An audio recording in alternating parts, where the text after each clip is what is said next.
ملګرو دا کم نشان چې تاسو ته ښکاري که نه، تاسو به وایئ چې دا خاص یو بوتکی دلته ودرېدلی دی، خو د دې بوتکي په شا یو دومره عظیمه کارنامه او یو دومره غټه کیسه پرته ده که نه چې دې نه یو ګن جوړ کړی. دا وګورئ، دا ټول ګن تاسو وینئ، دا شاپرې راوړي دلته کې چې کوم دی چکرې وهي هر څه خوري او بیا یې دغه شاپرې چې کوم دی په دې بوټو پسې ځوړندی یو مرداري دلته جوړه کړې. د دې بوتکي په شا یو دومره عظیمه کارنامه او یو دومره غټه کیسه پرته ده که نه چې بالکل سوچ او فکر کې هم ستاسو نه راځي.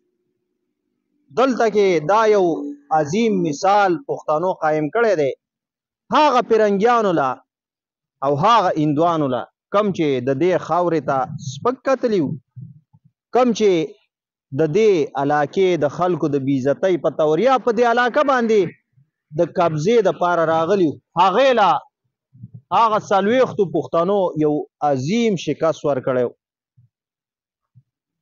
هغې له پښتنو یو داسې خوله ماتې سوک په خوله ورکړی و که نه خوله ماتې جواب یې ورکړی و کم چې موږ سوچ و فکر هم نشو کولی.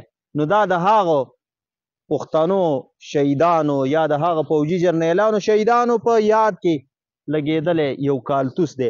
اکثر خلک وایي دا بوتکی دی، دا بوتکی نه دی، د دې په شا یو ډېره عظیمه کیسه او یو ډېره غټه خبره او کیسه پرته ده. نو په دې وجه ما ویل راشه د ملګرو سره دا شریک کړم چې د دې کیسې نه مکمل خبر شي. خو افسوس سره ویل غواړم دلته کې خلک راځي دا وګورئ، دې نه یو ګن جوړ کړی، دا وګورئ، دا ټول ګن تاسو وینئ، دا شاپرې راوړي دلته کې چې کوم دی چکرې وهي هر څه خوري او بیا یې دغه شاپرې چې کوم دی په دې بوټو پسې ځوړندی یو مرداري دلته جوړه کړې. نو مهرباني وکئ ماحول مه ګنده کوئ، ماحول صفا کوئ. دا عظیم مثال چې کوم دلته لګېدلی دی د هغو خلکو د هغو بهادر مخلوق په یاد کې، نو دا مه ګنده کوئ. دغه وګوره دې شاپرو ته وګوره، ډېر د افسوس مقام دی یار.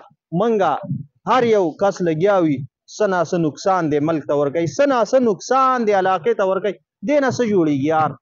پرفضا ماحول دی. دغه ځای پکې راوله کیمرامین صاحب، دا وګوره، د دې ځای نه مزې واخلئ، دلته ګن مه جوړوئ. د دې ځای کې ناستې نه چې کوم دی د هغو کسانو هغه یاد را تازه کوي، د هغه غیرتي پښتنو یاد را تازه کوي، دا نه چې دلته ګن جوړ کوي. ډېر افسوس راشي په دې باندې.